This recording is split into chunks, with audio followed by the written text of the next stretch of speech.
Welcome to This Explainer. Today we're cutting straight through the noise to peel back the heavily sensationalized layers of sugar dating.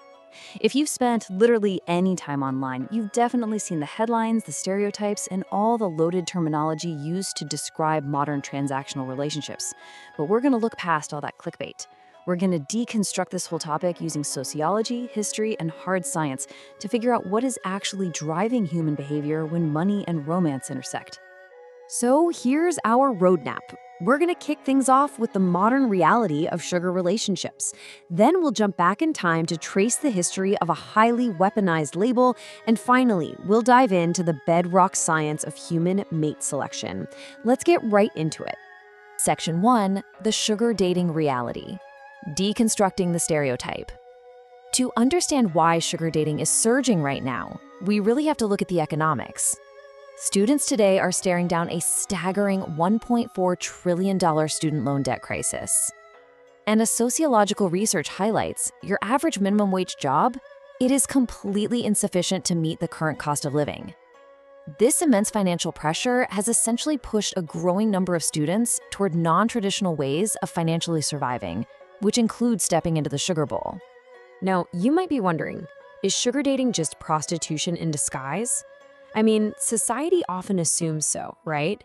The media loves to paint this black and white picture of desperate college students doing direct pay-for-play sex work.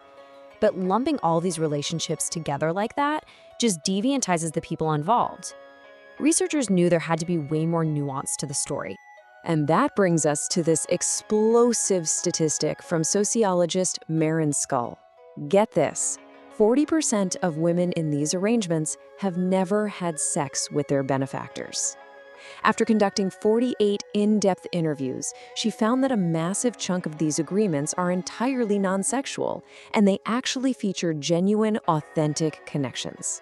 Skull actually categorized this into 7 distinct types of sugar relationships. As you can see, they range from sugar prostitution at one extreme all the way to compensated dating, which honestly might just mean grabbing a coffee or going to an event together. And it goes all the way down to pragmatic love. That's where two people hope to end up together with the woman taken care of for the rest of her life. These relationships can literally last for decades and are so much more organic than the common stereotype would have us believe. We actually see this complexity mirrored on the men's side, too. Take Mia DeSoto's 2018 thesis on sugar dating websites. She analyzed 50 public profiles and found this fascinating duality.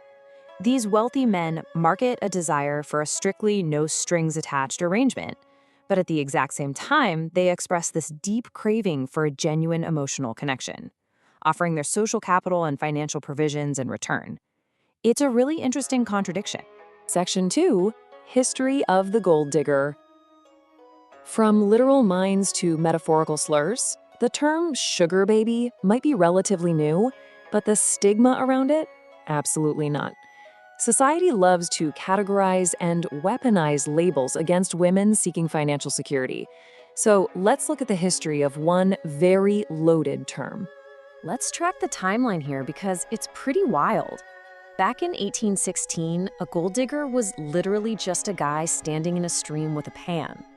But fast forward to 1911, and Rex Beach's novel uses it to describe money-mad individuals. Then by 1915, it completely transitions into a heavily gendered slur aimed at chorus girls and sex workers.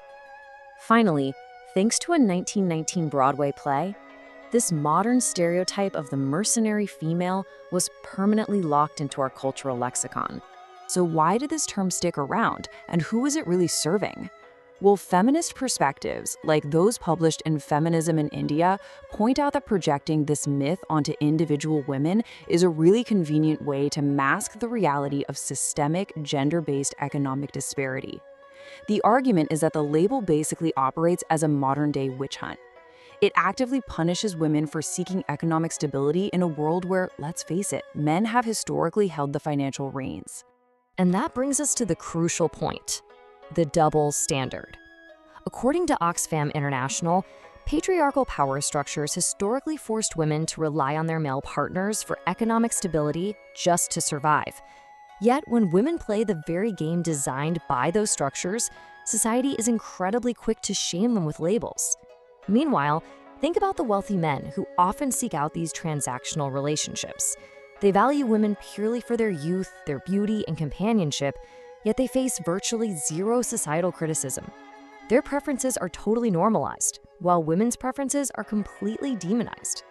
Section 3. The science of mate selection. Evolutionary psychology versus biosocial role theory. Let's look at the hard science. Is this human drive for resources on one side and youth on the other just a social construct, or is it literally coded into our DNA? There are two competing scientific theories that attempt to answer this.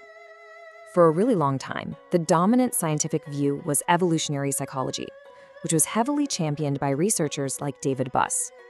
This theory argues that our mating preferences are evolved psychological mechanisms.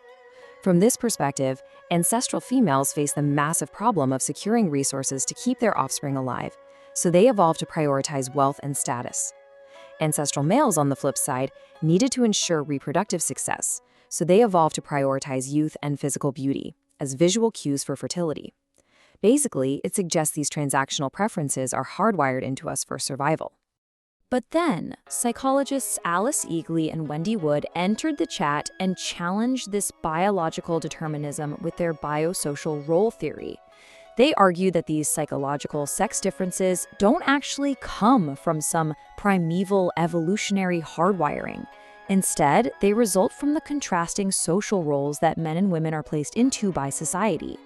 Because men and women have historically occupied very different placements in the social structure, with men holding the vast majority of status and wealth, their mating preferences simply adapted to those specific societal restrictions and opportunities. To prove their point, Eagley and Wood did something kind of brilliant. In 1999, they took David Buss's massive 37-culture study on mate preferences, and they reanalyzed all that data through a completely new lens. They looked at the correlation between mate preferences and actual measures of gender equality in those specific countries. And what they found was a total paradigm shift. They proved that context is absolutely everything. In societies with very low gender equality, the sex differences were vast. Women highly valued male earning capacity, and men heavily valued youth.